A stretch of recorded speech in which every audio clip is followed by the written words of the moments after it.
말씀은 잠언서입니다. 잠언서 8장 17절 말씀입니다. 잠언서 8장 17절 말씀입니다.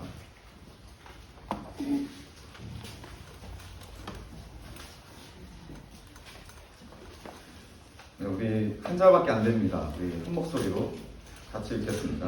시작. 나는 나를 사랑하는 사람을 사랑하며 나를 간절히 찾는 사람을 만나준다. 아멘. 네, 한 번 더 읽겠습니다. 시작. 나를 사랑하는 사람을 사랑하며 나를 간절히 찾는 사람을 만나준다. 아멘. 오늘 말씀의 제목은 간절함의 은혜를 사모합시다입니다. 간절함의 은혜를 사모합시다. 우리 옆 분들과 인사합시다. 간절함의 은혜를 사모합시다. 앞에 분들 인사합시다. 간절함의 은혜를 사모합시다. 아멘. 네, 이렇게 나와서 예배드리는 게 정말 오랜만이네. 네, 오랜만인데 정말 많네요. 우리 교회 식구분들이 정말 많네요. 네, 하나님께 감사합니다. 어저께 제가 오랜만에 토요학교를 참여를 했는데 놀라운 사실을 제가 하나 깨닫게 되었습니다. 그게 뭐였냐면 우리 지홍 군이 지홍 어린이가 아니죠. 이제 청소년이 됐으니까 지홍 군이 정말 빠르다라는 사실입니다. 저는 이제 사랑 어린이가 정말 빠르다고 생각했는데 달리가 정말 빠르다고 생각했는데 지홍 군을 쫓아가는 사랑 어린이가 지홍 군을 따라잡기가 어렵다는 이야기를 제가 들었어요. 그 정도로 지홍 군이 빠르다는 사실. 아멘. 많이 빠르대요. 생각보다. 달리기를 잘한대요. 제가 왜 이 말씀을 드리려고 하냐면 여기 1988년 제가 이제 87년 출생인데 88년 월드컵이 아니죠. 올림픽을 보신 세대들이 많이 앉아 계십니다. 그때 100m 100m 육상 경기 때 금메달리스트가 누군지 기억하십니까? 네, 100m 금메달리스트. 네, 칼 루이스라고 알고 있지만 실제로 칼 루이스보다 더 빠른 사람이 있었습니다.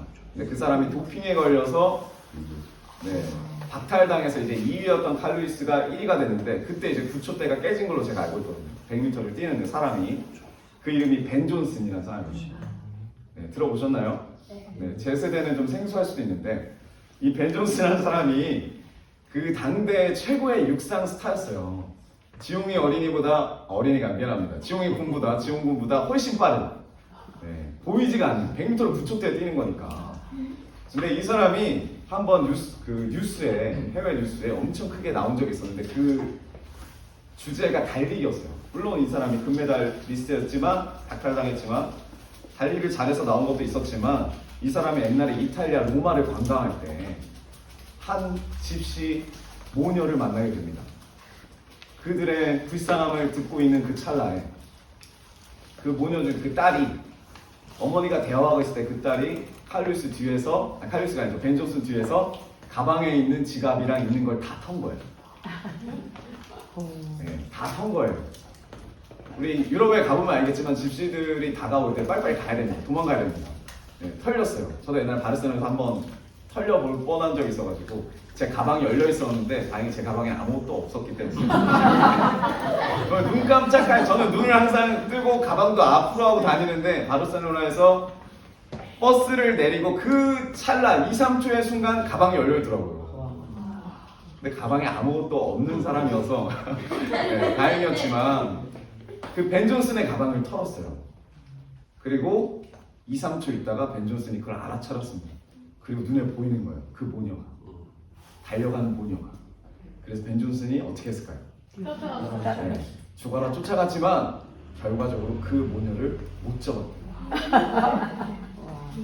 네, 100m 금메달 리스트였고 도핑까지 했던 선수가 그 모녀를 못 잡았대요. 이게 엄청나게 화제가 됐습니다. 한동안. 여러분 아무리 뛰어난 육상 선수라고 해도 목숨을 걸고 뛰는 사람은 잡을 수가 없어요. 여러분 이것이 능력도 실력도 뛰어넘는 간절함의 능력입니다. 간절하면 능력을 이길 수 있어요. 간절하면 실력을 뛰어넘을 수 있어요. 아멘. 하나님의 일도 마찬가지라고 생각합니다. 사람들이 되게 자기가 능력이 부족해서 아니면 선교와 사역에 실패했다라고 생각을 해요. 실제로 많은 사역자분들과 많은 리더자분들이 물론 능력도 중요하고 실력도 중요합니다. 그러나 능력보다 더 중요한 게 뭐냐면 영혼에 대한 간절함일 줄 믿습니다. 하나님의 사랑을 전하고 싶은 절박함일 줄 믿습니다. 하나님이 맡겨주신 이 사명에 성패와 결과에 더 큰 영향을 미치는 것은 바로 이 간절함과 절박함입니다. 여러분 정말 중요한 게 바로 이 목숨을 건 간절함이라는 거예요. 우리한테 이 간절함이 있습니까? 하나님께 간절한 사람, 하나님 앞에 절박한 사람은 결국은 어떤 상황이 오더라도 고난이 오고 어려움이 오더라도 하나님 편에 섭니다. 그 간절함을 가지고 여러분 지금 직장에서 아니면 가정에서 어떤 관계에서 힘이 드실 수 있어요. 포기하실 수 있어요. 낙심이 될 수 있어요. 후회가 되고 원망에 놓인 상황이 있을 수 있습니다. 근데 한번 기억해 보세요. 처음 이 가정을 꾸릴 때, 처음 이 가정에서 제사장으로 들어가서 이제 내가 복음을 전도하겠다고 마음을 먹을 때 그 간절함, 직장을 들어갈 때 간절함, 학교 합격해서 들어갈 때 간절함, 다 있잖아요. 여기에 없는 사람이 없어요. 간절함은 있습니다. 하지만 사역자분들하고 주변 분들이 매번 하는 말이 있어요. 아, 이제 시작이야. 이제 시작이야. 이제 시작이니까 더 하나님께 집중해야 된다. 근데 대부분이 이거를 가볍게 생각합니다. 네. 왜 들어가서 눈물 콧물 흘리겠어요, 그렇죠? 네. 왜 사직서를 3번이나 내고 다시 들어갔다가 다시 써내고 다시 들어갔다가 다시 써내고 다시 들어가고 왜 그러겠습니까? 쉽지 않아요. 쉽지 않습니다. 하지만 절박함이 있었다는 거예요, 우리한테. 간절함이 있었다는 거예요. 처음 하나님이 나에게 주셨던 그 간절함, 그 절박함, 하나님을 향하는 간절함, 이 마음을 갖고 우리가 투입이 된 거예요. 지금 이 간절함과 절박함이 우리 안에 있습니까? 있기를 원합니다. 목숨 걸고 나아가는 그 간절함이 있기를 원합니다. 이 간절함에서 기적과 은혜가 시작이 돼요. 간절할 때 은혜가 더 찾아오고 간절할 때 주님의 기적이 더 느껴집니다. 잠언서 오늘 읽었죠. 8장 17절. 나를 사랑하는 자들이 나의 사랑을 이루며 나를 간절히 찾는 자가 나를 만날 것이다. 여러분 진정한 인생의 승자, 진정한 그리스도인은 이 간절함 가운데 하나님 앞에 서는 자입니다. 그럴 때 하나님께서 이 사람을 만나주시고 도와주실 줄 믿습니다. 이게 진짜 승리자예요. 이게 진짜 이기는 자더라고요. 그럼 하나님께서 또 어떤 사람을 만나주실까요? 아무나 만나주시지 않습니다. 오늘 말씀처럼 간절히 주님을 찾는 자. 나를 위해서가 아니라 하나님을 위해서. 제가 고등학교 때 하나님 진짜 만나고 싶었어요. 수련회 가니까 사람들이 다 울고 근데 저는 눈물이 나지 않았어요. 네. 근데 진짜 하나님을 눈물이 날 정도로 만나고 싶은데 눈물이 나지 않았어요. 근데 옆 친구들 보니까 막 집이 어렵고 고난이 있고 괴로운 거예요. 근데 우리 집은 어렵지 않고 고난도 없고 그래도 좀 나아서 아 고난이 있어야 되나 보다 해서 그때 기도한 게 주님 우리 집에 고난 좀 주십시오. 왜냐면 진짜 그걸 원했어요. 만나고 싶었어요. 왜냐면 제가 3일교회를 다녔는데 거기 회장이었습니다. 회장이 눈물을 흘리고 주님 앞에 수련회 가서 기도해야 되는데 회장이 휴지를 셔틀하고 있으니 눈물 닦아주는데 휴지를 이렇게 배분해주고 있으니 나도 좀 만나보고 싶다. 그리고 나서 집이 많이 어려졌고 소위 말하는 그 고난, 그 고난 가운데 진짜 매번 울었어요. 매번 울었어요.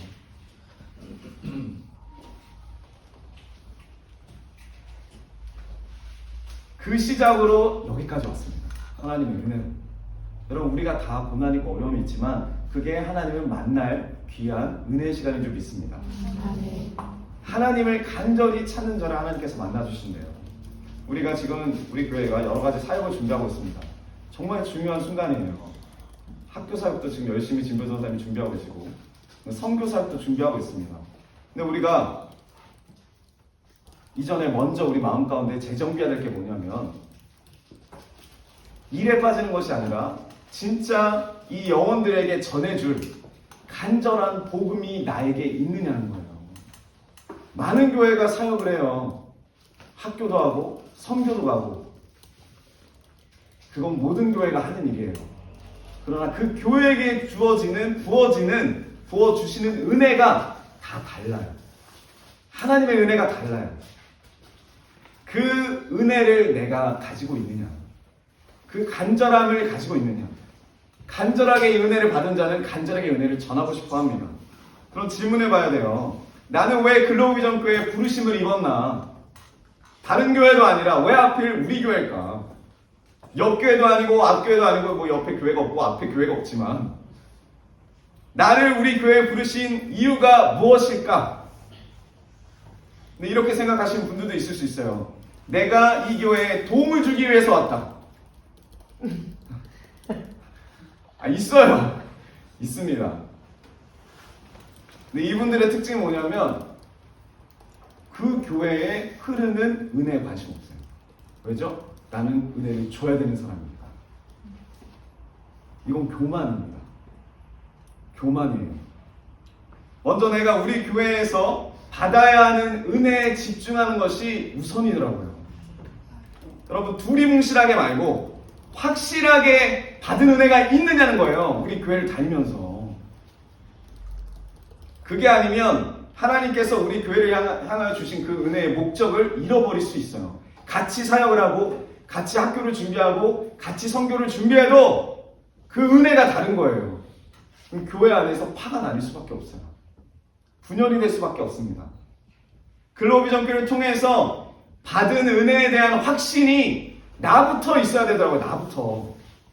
나부터 있어야 다른 사람들에게도, 우리 교회에 오는 다른 사람에게도 내가 받은 은혜, 하나님이 나에게 주신 그 은혜를, 나를 부르신 그 은혜를 가지고 확신 있게 확신을 전달해 줄 수 있더라고요. 그게 없으면 여러분 두리뭉실할 수밖에 없어요. 그럼 두 번째로 질문을 또 해야 됩니다. 어떤 질문을 해야 되냐면 우리 교회에 주신 하나님의 은혜가 무엇인지를 깨달아야 돼요. 글로벌 비전교회에게 주신 하나님의 은혜가 뭘까? 왜 아둘람굴 같은 상처와 빚진 자들, 주님이 너무나 필요한 자들을 우리 교회에 보내셨을까? 왜 우리 교회에 부자가 없을까? 왜 우리 교회에 이렇게 아픈 사람들이 있을까? 상처받은 사람들이 있을까? 우리가 봤을 때 모자란 사람들이 있을까? 이런 사람들 특징은 내가 모자랐다는 생각은 안 해요. 상대방만 모자랐다고 생각을 해요. 근데 우리가 이렇게 고난과 상처의 삶을 통해서 결국은 하나님께서 원하시는 뜻이 있다는 거예요. 하나님의 영광을 맡긴 그 상처받고 고난받은 자들이 이제는 그 고난과 상처를 통해서 하나님의 영광을 드러내길 원하십니다. 이것에 대한 간절함과 절박함이 우리에게 있느냐입니다. 여기 앞에 지용군과 그리고 사랑의 어린이와 유리 어린이가 있습니다. 시은이 어린이라고 해야 되나요? 시은이 아기. 5살 어린이. 네. 시은이 있습니다. 정산이 아주 분명히 얘기할 수 있어요. 여러분들에게. 뭘 이야기해 줄 수 있냐면 여러분들은 분명히 고난을 받아요. 여러분 분명히 어려움이 있어요. 지용 군도 분명히 군대 갑니다. 그리고 이 어려움과 고난 가운데 관계에서 어려울 수도 있고 학교에서 어려울 수도 있고 상처도 받을 수 있어요. 물론 지금 상처를 받고 있을 수도 있어요. 근데 다만 앞 세대들이 다음 세대에게 전해주고 싶은 게 뭐냐면 여러분들이 고난을 피하는 거를 그 방법을 알려주는 걸 원하잖아요. 고난을 피해도 다시 고난을 받을 수밖에 없습니다. 우리가 진짜 알려주는 건 뭐냐면 고난을 이기는 법이에요. 아멘. 고난을 이기는 방법입니다. 우리가 하나님께 간절하고 절박했던 것처럼 이 다음 세대들에게 그 간절함을 전하고 싶어요. 그래서 우리가 학교를 하는 거고, 그래서 우리가 선교를 가는 거예요. 이게 목적입니다. 바람 쐬러 가는 거 아니에요. 그러기 위해서는 어떻게 된다고요? 글로벌 비전교회에 주신 은혜를 알아야 돼요. 그러기 위해서는 그 은혜 가운데 나를 글로벌 비전교회로 부르신 하나님의 뜻을 알아야 돼요. 그게 뭐라고요? 먼저 내가 그 은혜를 받는 거예요. 먼저 내가 그 은혜를 받는 거예요. 그러면 하나님의 사랑을 받습니다. 그러면 하나님의 마음을 입어요. 복음 전파에 대한 간절함이 생겨요. 나도 하나님 안에서 은혜를 입었는데, 나도 이렇게 변화가 됐는데, 나도 이렇게 미래에 대한 소망이 생겼는데, 나와 같은 상처와 고난을 받는 사람들에게 예수 그리스도를 진짜 전하고 싶어요. 우리 교회를 전하고 싶어요. 다 이 마음이 있을 줄 알아요. 글로벌 비전교회를 전하고 싶어요. 그럼 물어봐요, 사람들이. 왜 내가 니네 교회에 가야 되는데 우리 교회는 밥이 맛있어. 이렇게 말하면 뭔가 부족하다는 거죠. 우리 교회는 스키장을 가. 우리 교회는 해외를 가. 이건 아니에요. 진짜 전해야 되는 알맹이가 있어야 돼요, 우리 안에. 그 간절함이 있어야 됩니다. 지금도 많은 사역들이, 훌륭한 사역들이 다양한 교회에서 이루어지고 있습니다. 그러나 이 사역들 가운데 간절함과 절박함이 사라진다면 이것은 하나님의 일하심이 아니라 그냥 사역자들의 욕심이 돼요. 아니면 성도들의 욕심이 됩니다. 교회 자랑하는 것에 그치게 돼요. 하나님의 마음과 하나님에 대한 그 사랑에 대한 간절함이 우리 마음에 있어야 됩니다. 있어야 돼요. 하나님의 역사가 거기서부터 시작될 줄 믿습니다. 아멘. 이 간절함에서 능력이 나온다는 거예요. 간절함에서 능력이. 영적 승리가 이 간절함에서 비롯됩니다. 간절한 사람이 하나님을 만나고 하나님의 사랑과 은혜와 능력도 공급받게 돼요. 간절할 때. 여러분 간절하십시오. 간절하셔야 돼요. 습관 가운데 있으면 예수님 부모처럼 예수님의 손을 놓칠 수밖에 없습니다. 간절함과 절박함이 없는 공동체는 결국 절대로 하나님의 역사 가운데 사용될 수가 없어요. 한순간일 뿐입니다. 여러분 복음 전하는 것을 얼마나 간절하십니까? 하나님 마음 전하는 것을 얼마나 간절하십니까? 내가 먼저 글로벌 비전교회에 와서 하나님이 주시는 은혜를 받았는지를 돌아봐야 돼요. 내가 그 은혜를 먼저 받았나? 우리 교회에게만 주신 그 은혜. 우리 교회를 통해서 주시는 그 은혜. 남을 정죄하는 것이 아니라 말씀을 통해서 나를 먼저 보고 나의 이름을 높이는 것이 아니라 예수 그리스도의 이름으로 사는 것. 우리가 이것을 삶에서 적용하고 살려고 노력합니다. 근데 이게 어려워요. 이 은혜를 받았다면 하나님이 일하시는 그 영혼들, 고난을 받는 영혼들을 볼 때 간절해져요. 간절해집니다. 그리고 간절한 것만큼 또 중요한 게 있는데 그게 뭐냐면 이 간절함을 유지하는 거예요. 간절함을 유지하는 거. 언제까지 이 간절함을 유지할 수 있는지가 이 사람이 가지고 있는 능력입니다. 이게 바로 결국 성공과 축복의 크기가 돼요. 우리가 직장 들어가거나 아니면 결혼할 때나 아니면 학교를 들어갈 때 뭔가를 원할 때 간절할 수 있습니다. 근데 들어가면 끝이에요. 간절함의 유지가. 근데 중요한 건 뭐냐면 계속해서 유지가 돼요. 계속해서 하나님을 의지해야 돼요.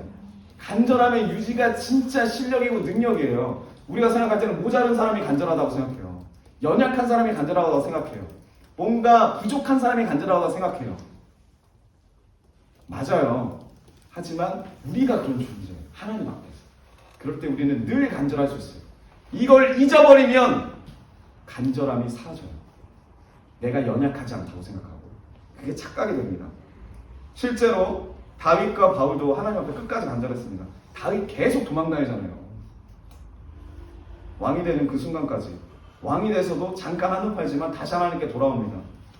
시편 34편 4절 보면 내가 주님을 간절히 찾았더니 주님께서 나에게 응답하시고 내 모든 두려움에서 나를 건져내셨다. 다윗은 경험한 사람입니다. 이 간절함의 축복이에요. 바울도 어떨 때 간절합니까? 로마서 1장 15절. 그러므로 나의 간절한 소원은 로마에 있는 여러분들에게 복음을 전하는 일입니다. 내가 죽을지라도, 내 한 몸이 박살날지라도, 로마까지 가는 그 배 가운데 뭐 폭풍을 만나고 파선이 되고 오해가 생기고 독사에 물릴지라도 내가 진짜 원하는 간절한 소원은 로마에 있는 여러분들에게 복음을 전하는 일입니다. 그러면 이 간절함을 우리에게 있기 원합니다. 근데 대부분 우리가 물어봐요. 당신은 간절하십니까? 여러분들 질문해 보십시오. 간절하십니까? 눈빛에서 간절함이 묻어나옵니까? 대부분 이런 이야기 들으면 어떻게 이야기하냐면 사람들이 이렇게 이야기합니다. 자기가 간절하다고 말해요. 난 당연히 간절하지. 당연하게 이야기합니다. 근데 간절함은 주장하고 설명하는 게 아니더라고요. 간절함은 행동으로 드러나고 증명이 되더라고요. 간절하면 행동이 나와요. 그 영혼을 사랑한다면, 정말 그 영혼에 대해서 간절하다면 행동으로 증명이 됩니다. 제가 지금 목사님 병간호를 이제 사역자분들 돌아가면서 하고 있는데 절대 내 힘으로 안 돼요. 내 의지로도 안 돼요. 너무너무 힘들 때가 있어요. 나의 사랑과 힘으로는 절대 안 돼요. 그래서 매번 하나님의 도우심을 간절하게 구합니다. 근데 저만 그러는 게 아니고 목사님도 같이 구하세요. 거즈를 갈거든요. 이게 상처 부위에 거즈 갈 때도 목사님 계속 기도하세요. 하나님 도와주세요. 하나님 도와주세요. 하나님 피가 나지 않도록 도와주세요. 저도 같이 기도합니다. 은혜 사모도 같이 기도하고, 김연아 조사님도 거즈 갈 때 기도하고, 진표 전사님도 거즈 갈 때 기도해요. 하나님 빨리빨리 아프지 않고 잘할 수 있도록 간절한 마음으로 기도해요. 뒤로 누울 때도, 일어날 때도, 화장실을 갈 때도, 병원에 가서 검사하고 치료를 받을 때도 너무나 당연한 것들이 있어서 우리가 간절함이 없더라고요. 더욱 그 간절함을 통해서 어떻게 합니까? 나를 버리고 하나님의 사랑을 구하게 되더라고요. 하나님의 사랑 없이는 안 됩니다. 제가 여러 번 말씀드렸죠. 아들이어서 못해요. 얼마 전에 뭐 뉴스 보니까 그 전남친 아기를 임신해가지고 현 남친이랑 여행 중에 그 전 남친 아기를 나온 거예요. 여행 중에. 그 놀라운 사실인데, 그래서 그 낳은 아기를 0.5도 정도 되는 날씨에 산에서 텐트에서 낳는지 산에다 버렸다는 겁니다. 그래서 그 아기가 발견이 됐습니다. 그 추운 날씨에 그 아기는 살았어요. 그리고 그 유기한 부모는 지금 이제 법원에 뭐 이렇게 뭐가 걸려가지고 이제 아무튼 경찰서에 뭐 입건이 됐나 뭐 그런 이야기를 제가 들었어요. 여러분 요즘 시대는 부모가 자식을 버리는 게 아주 쉬워요. 자식이 부모 버리는 것도 아주 쉬워요. 부부끼리 헤어지는 것도 아주 쉬워요. 왜요? 내 사랑만 있으면 그렇게 되더라고요. 근데 하나님의 사랑이 있으면 그게 쉽지 않습니다. 하나님의 사랑으로 하는 거더라고요. 하나님의 사랑으로. 하나님의 사랑을 구해야 돼요. 우리가 매 순간 이것을 통해서 영혼에 대한 사랑을 우리가 깊이 깨달아야 돼요. 하나님의 사랑을 구할 때. 은혜 사모가 초반에 이제 목사님 그 케어할 때 많이 힘들어했습니다. 처음에는 사명감을 했어요. 열심히 최선을 다해서. 그런데 지쳐가더라고요. 아주 빠르게. 체력이 거의 촛불이거든요. 활활 타는데 네, 바로 휙 하고 꺼져요. 대청부에서 이제 승현자매가 촛불인데, 승현자매가 되게 왜 이해가 안 되는 게 운동신경이 있으신 분들이 우리 지수자매님 빼고는 체력이 없더라고요. 승현자매가 거의 임규형제만큼 빠르거든요, 달리기가. 임규형제가 진짜 빨라요, 달리기가. 근데 임규형제를 따라잡을 만큼 빨라요, 달리기가. 그런데 한 2번 달리면 집에 가요. 은혜 사모님도 축구를 그래도 이렇게 되게 스킬 있게 잘 하는데 공 5번 터치하면 이제 교체야. 체력이 빨빨 떨어져요. 이제 목사님 이거 하면서 체력도 떨어지고 정신적으로도 이제 한계가 온 거예요. 그때 이제 목사님하고 은혜 사모가 그걸 뚫고 나가더라고요. 이걸 통해서 이제 새 은혜가 주어졌는데 그게 뭐였냐면, 거기에서 하나님 바라보고 하나님 사랑 입어갖고 헌신하고 섬기다 보니까 우리 교회에 있는 성도분들은 그래도 그쪽보단 낫더라. 여기 와서 섬기고 헌신하는 게 정말 감사하고 정말 귀한 일이더라. 네. 이걸 깨달았대요. 더 영혼들이 귀하게 보이는 거죠. 한 명 한 명. 이 은혜를 우리 교회에 주시려고 하세요. 그럼 우리가 이 은혜를 가지고 이제 학교도 할 거고, 이 은혜를 가지고 선교도 갈 거예요. 그럼 그때 그 한 영혼들이 어떻게 보일까요? 진짜 하나님의 사랑으로 보게 돼요. 지금 어린이집 아니면 초등학교 선생님, 진짜 사명감 갖고 선생님 된 사람이 얼마나 있습니까? 다 애들을 돈으로 봐요. 요즘 시대가. 대학교 교수님들도 애들을 돈으로 봐요. 애들의 미래를 걱정하는 게 아니라 이 애들을 어떻게든 우리 학교로 유치시켜갖고 우리의 월급을 올릴 생각만 하고 있습니다. 다 그런 건 아니지만 지금 그런 시대예요. 그런 시대에 우리가 진짜 하나님의 사랑이 필요합니다. 그런 시대에 하나님의 사랑이 필요해요. 이것이 주님이 주시는 새 은혜. 한 영혼도 포기하지 않고 사랑하는 그 마음, 영혼을 향한 간절한 마음, 갈급한 마음. 예수님께서도 한 영혼을 천하보다 귀하게 여기셨습니다. 그래서 폭풍 치는 갈릴리 바다를 굳이 건너가세요. 굳이 그 폭풍 치는 갈릴리 바다를 건너가세요. 그리고 사람들이 꺼려하는 그 이방 지역, 엄청나게 멀리 그 수로보니게 여인의 지역까지 걸어가세요. 그 여인 한 명 만나려고. 그리고 가지 말아야 할 그 사마리아 땅, 그 사마리아 여인을 만나려고 예수님이 걸어가세요. 그 한 영혼들을 위해서. 하나님의 일은 한 영혼을 천하보다 귀하게 여긴 데부터 시작합니다. 사역자들이 이 은혜를 먼저 받기 원하고, 이제 이 은혜가 글로비전 교회에 넘어서, 우리 교회를 넘어서 맡겨주신 영혼들과 직장과 선교지 그리고 학교 등에 흘러가길 원합니다. 아멘. 우리가 그 통로자예요. 아멘. 시편 16편 5절, 제가 이번 연도에 받은 말씀입니다. 아, 주님이야말로 내가 받을 유산의 몫입니다. 주님께서는 나에게 필요한 모든 복을 내려주십니다. 나의 미래는 주님이 책임지십니다. 우리 교회의 미래는 주님이 책임져 주실 수 믿습니다. 아멘. 우리 교회의 유일한 유산과 유일한 유업은 예수 그리스도임을 믿습니다. 아멘. 우리가 이 은혜를 받아야 됩니다. 여러분, 간절함에 내가 지금 간절한지 아닌지를 증명할 길은 뭐냐면, 간절한 사람은 겸손해져요. 간절하면 겸손해집니다. 자존심이고 체면이고 다 내려놓고 무조건 매달릴 수밖에 없어요. 간절한 자가 뭘 따집니까? 그 간절함으로 학교도 들어가고 직장 들어가고 결혼도 하고, 그런데 들어가서는 목적을 놓치게 되는 거예요. 간절함을 잃어버리게 되는 겁니다. 그럼 어떻게 됩니까? 목적을 놓친 자들의 특징이 뭐냐면 겸손함을 잃어버려요. 좌절하고 낙심하고 비교하고 낭망하고 자존심이 상하고, 그리고 억울해요. 들어가기 전에는 억울한 거 없어요. 그러나 이 간절함이 사라지면 억울해요. 낙심이 되고. 이 수로보니게 여인의 간절함을 보십시오. 수로보니게 여인이 이방 여인인데 예수님께 와서 자신의 귀신 들린 딸을 고쳐달라고 청을 합니다. 근데 예수님 뭐라고 합니까? 마가복음 7장 27절에 자녀의 떡을 취하여서 개들에게 던져지는 게 마땅하지 않다. 그러니까 너는 개인데 개한테 주고 싶지 않다 이거예요. 자존심을 박박 긁어버립니다. 밟아버립니다. 이 자녀가 유대인이고 개가 이방인이고 떡이 은혜죠. 이 은혜를 이방인에게 줄 수 없다는 거절이에요. 얼마나 자존심 상하는 거절입니까? 우리 같으면 안 주면 말지 뭐 이렇게까지 상처를 주나 하고 떠날 수 있어요. 떠나는 사람이 더 많고, 그러면 어떻게 해요? 그 사람은 간절함이 없는 사람. 수로보니 여인은 진짜 간절했어요. 주님 앞에.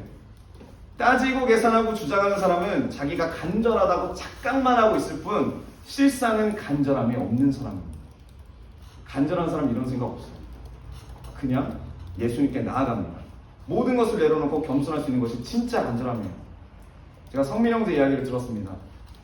우리 시은이 때문에 많이 이제 부부가 많이 힘들었다고. 그래서 진표정사뿐만 아니라 주변에서 많은 하나님의 사랑으로 기도하고 권고해서 이제 하나님 앞에서 결단하는 그 과정이 있었는데, 그 과정이 쉽지 않더라는 거예요. 쉽지 않아요. 자기 아이의 미래를 생각하는 그 마음이 쉽지가 않아요. 이 과정 가운데 주님이 원하시는 게 뭐냐면 간절함이에요. 간절함, 겸손함이에요. 내 생각, 내 경험, 내 옳은 의를 내려놓고 주님이 하시는 말씀을 듣는 거. 그리고 결단해서 갔대요. 하나님 뜻대로 가겠다고. 내가 더 중요한 게 아니고 하나님이 중요하고 다음 세대가 중요한 마음으로. 그럴 때 하나님이 합당한 뜻으로 또 역사를 해주셨답니다. 모든 것을 내려놓고 겸손할 수 있는 것이 진짜 간절합니다. 진짜 간절합니다. 제가 고등학교 때 한참 어려울 때, 집이 어려울 때 뭐 친구들에게도 물어봤었는데 신발을 얼마 정도에 사냐. 요즘에 친구들 막 20만 원에 산다는 친구도 있고 신발이 비쌉니다. 30만 원짜리도 있고. 근데 저는 그때 진표 좋은 사람 똑같이 용돈을 받아서 똑같이 신발을 사러 가야 되는데 살 곳이 없는 거예요. 마땅히 다 비싸고 신발은. 그래서 이제 가산 디지털 단지 막 이런 데 갔습니다. 아울렛 공장 이런 데 가서 진표 좋은 사람이 제가 신발 고르는 건 딱 하나예요. 먼저 브랜드를 봅니다. 나이키, 아디다스를 들어가 봐요. 브랜드를 먼저 보고 근데 가격이 안 맞아요. 그럼 나와요.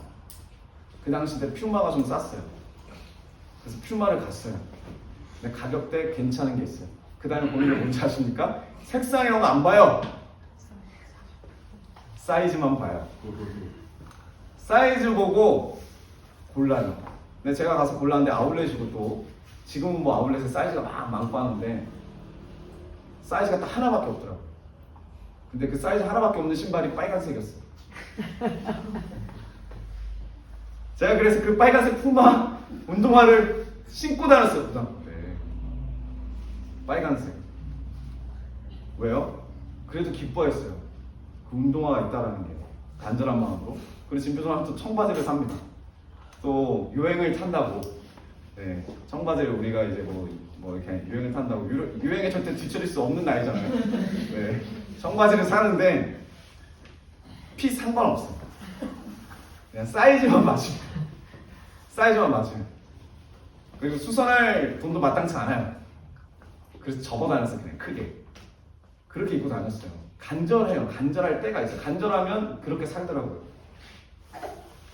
마가복음 7장 28절. 그러나 그 여자가 예수께 말하였다. 주님, 그러나 상 아래 있는 개들도 자녀들이 흘리는 부스러기는 얻어먹습니다. 29절. 그래서 예수께서 그 여자에게 말씀하셨다. 너가 그렇게 말하니 돌아가거라. 귀신이 너의 딸에서 나갔다. 30절. 그 여자가 집에 돌아와서 보니 아이는 침대에 누워있고 귀신은 이미 나가고 없었다. 무시당하고 자존심 상해서 돌아갔으면 끝났습니다. 끝났어요, 이 여자는. 근데 간절했어요. 그리고 겸손했어요. 다 받아들였어요. 그랬더니 어떻게 돼요? 제가 개입니다. 개라도 떨어진 것 주워 먹잖아요. 주님, 떨어진 은혜라도 주십시오. 겸손하게 매달립니다. 이 여인. 그랬더니 풀리지 않을 것 같던 그 문제가 어떻게 돼요? 풀려버려요. 한순간에 풀리더라고요. 문제가 있어요. 문제가 한순간에 풀려요. 어떨 때? 간절할 때.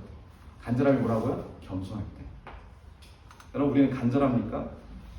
이 질문은 뭐냐면, 여러분, 우리는 겸손합니까? 라는 질문이에요. 그 은혜 앞에서 모든 것을 내려놓을 수 있는 거예요.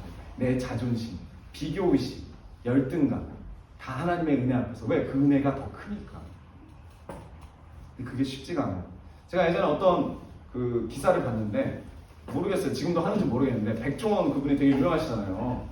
그분이 자기가 망해가는 집들을 가서 그 집들의 문제점을 파악해서 그 사장님들의 레시피를 좀 개선해주고 도와주는 그런 프로그램이 있다고 제가 들었습니다. 지금도 하는지 모르겠지만. 근데 그 사장님들이 평생 다 요리를 했던 사람들이에요. 처음 뛰어드는 게 아니고 요리를 다 했던 사람들이고 자기만의 레시피가 있습니다. 자부심도 있고 그걸 가지고 살아왔다가 시대가 바뀌고 입맛이 바뀌고 하면서 도태되면서 이제 망해가는 거예요. 가게가 망해가요. 그래서 이들이 전문가의 도움을 요청하는 거예요. 그래서 전문가가 와서 진단을 해줍니다. 근데 이 전문가의 상담 가운데 엄청나게 자존심을 건드리는 말을 많이 한다는 거예요. 아니 이렇게 해서 손님이 오겠냐. 손님이 와가지고 하나도 안 먹고 그냥 돈만 내고 가겠다. 그게 제일 수치라고 하더라고요. 음식 만드는 사람들에게. 자존심 상하는 말을 그렇게 많이 하는데 그 사람들이 들어요. 왜 듣습니까? 그 사람들이 돈이 걸려 있으니까. 자기의 생계가 걸려 있으니까 돈 앞에서 생계 앞에서 자기 자존심을 참아요. 내려놔요. 꼭 참아내고 어떻게 해요? 전문가의 권위를 인정하고 듣습니다. 근데 여러분, 돈만 걸려도 이렇게 자존심 내려놓을 수 있는 이 절박함, 다 간절함이 있는데 우리가 은혜가 걸리고 영혼이 걸린 일에서 그러지 못하는 우리의 모습이 떠올랐어요. 우리의 자존심 때문에. 우리는 돈 앞에서 구질구질하게 고개를 숙이지만 은혜와 영혼 앞에서, 앞으로 주실 그 은혜 앞에서 결국 겸손함이 없어요. 겸손함이 없어요. 조금만 내 자존심을 건드리고 조금만 내 자아와 부딪히면 내 옳은 생각을 내려놓지 못해요. 왜요? 그 은혜의 귀함을 모르기 때문이에요. 간절하고 절박함이 없기 때문입니다. 그러면 내 의로 교회 생활은 잘할 수 있어요. 여러 가지 맡아서 잘할 수 있지만 성령님이 임하시고 하나님이 개입하시는 하나님의 역사는 일어나지 않아요. 내 자존심과 내 옳은 생각이 있습니다. 그럼 말씀의 결론을 맺기 원합니다. 겸손함으로 모든 것을 내려놓을 수 있는 진짜 간절함이 우리의 신령 가운데 있기를 원해요. 우리 교회 가운데, 그리고 위정교회 가운데 우리 한 영혼들을 불러주신 하나님의 목적이 있고 뜻이 있습니다. 그 은혜를 먼저 내가 받아야 돼요. 우리 글로벌 위정교회가 흘려주시는 그 은혜를 내가 먼저 받아야 되고 그 은혜로 우리가 흘려보내야 돼요. 하나님께 절박하고 간절한 자가 끝까지 하나님 편에 서게 됩니다. 끝까지 이 자리에 남아있을 수 있어요. 이 간절함에서 어떻게 돼요? 기적과 은혜가 시작돼요. 여러분, 이 간절함 가운데서 하나님의 사랑을 충만히 입으셔서 하나님의 사랑을 이제는 나만 입는 게 아니라 내가 입고 이 사랑을 흘려보내는데 쓰임받는 우리 모두가 되길 주님의 이름으로 축복합니다. 네, 어저께 토요학교 때 성민 형제가 아주 마음으로 와닿는 설교를 해줬는데 그 결론이 이거예요. 하나님께 쓰임받는 우리가 됩시다. 쓰임받는 우리가 되길 원해요. 아멘. 우리 옆분들과 인사합시다. 우리 하나님께 쓰임받기 원합니다. 하나님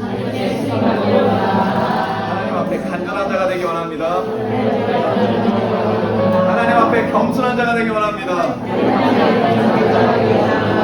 아멘. 우리 그 마음으로 주님 앞에 찬양하며 나아갑시다.